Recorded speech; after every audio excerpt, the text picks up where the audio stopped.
샬롬, 오늘의 말씀지기 권영상 간사입니다. 여러분은 연애를 해본 일이 있습니까? 저 역시 한두 차례 경험이 있는데요.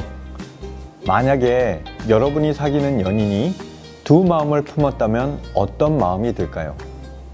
겉으로는 당신만을 사랑한다고 고백하지만 실은 마음속에 딴 생각으로 가득하다면 아마 깊은 배신감을 느끼게 될 것입니다.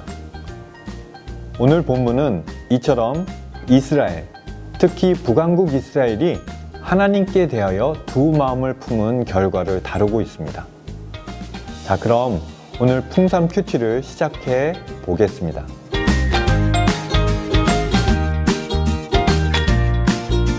성경에서 이스라엘은 자주 포도나무에 비유됩니다.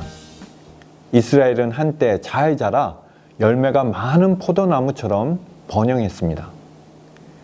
특히 호세아 선지자와 동시대의 왕 중 하나였던 여로보암 2세 때에는 역사상 유례가 없는 경제적 부흥기를 경험했습니다.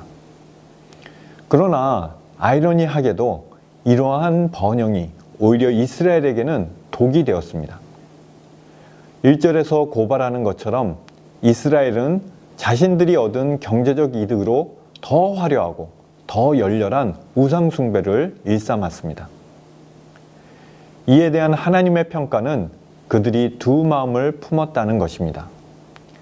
즉, 겉으로는 하나님을 믿고 따른다는 신앙 고백이 절절해도 실제로는 이방의 우상을 섬기고 있었던 것입니다. 다른 말로 한편으로는 여호와 하나님을 의지하지만 또 한편으로는 우상신들이 주는 유익과 축복도 포기하지 않고 오히려 거기에 더 마음을 빼앗긴 상태입니다. 이런 상태에서 여호와 하나님에 대한 예배는 썩은 냄새가 나는 변질되고 역겨운 예배가 되었습니다. 그 결과는 처참했습니다. 3절에서처럼 이스라엘이 아수르에 멸망되기 직전 3년 동안 그들을 다스릴 왕이 없는 상태가 되었습니다. 4절은 국운이 다한 이스라엘이 마지막까지 살아남기 위해 강대국들의 눈치를 살피며 거짓 약속을 남발하는 비굴한 모습을 묘사합니다. 무엇보다 북왕국 이스라엘이 국가적으로 섬기던 우상 아웬의 송아지와 그 산당이 철저히 수치를 당하게 됩니다. 통일 왕국이었던 이스라엘이 남북으로 갈라지는 날부터 북왕국 이스라엘은 베델에 세워진 산당 벳아웬에서 국가적으로 송아지 신상을 숭배했습니다. 하지만 영적으로는 이 우상이 국가적 타락의 원흉이 되고 만 것입니다. 결국 이스라엘이 곧 맞이하게 될 마지막 운명은 직접 대면하기에는 너무나 두려운 것이라 차라리 산에 깔려 죽기를 바라게 될 것이라고 8절은 말합니다. 사랑하는 풍삼 독자 여러분, 요즘 하나님께 대한 여러분의 예배는 어떻습니까? 특히 예배 가운데 여러분의 마음은 어디에 가 있습니까? 우리 모두는 지고지순한 사랑이란 갈라지지 않는 마음, 즉 오직 한결같고 변함없는 한 마음으로 사랑하는 것이라고 알고 있습니다. 이것은 신앙이 없는 사람도 잘 알고 있는 사실입니다. 하지만 실제로 그런 사랑을 실천하는 일은 생각보다 쉽지 않습니다. 왜냐하면 우리 인간은 쉽게 변하기 때문입니다.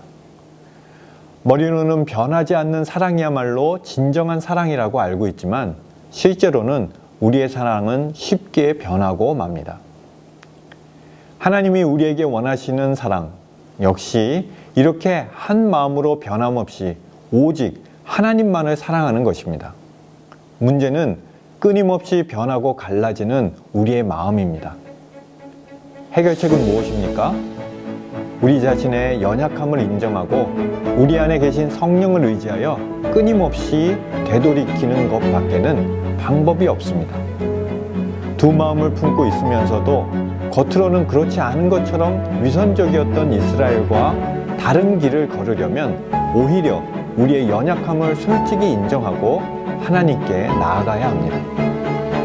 오늘 아침 경건의 시간을 통해 여러분의 갈라진 두 마음을 점검하며 하나님께 나아가지 않으시겠습니까?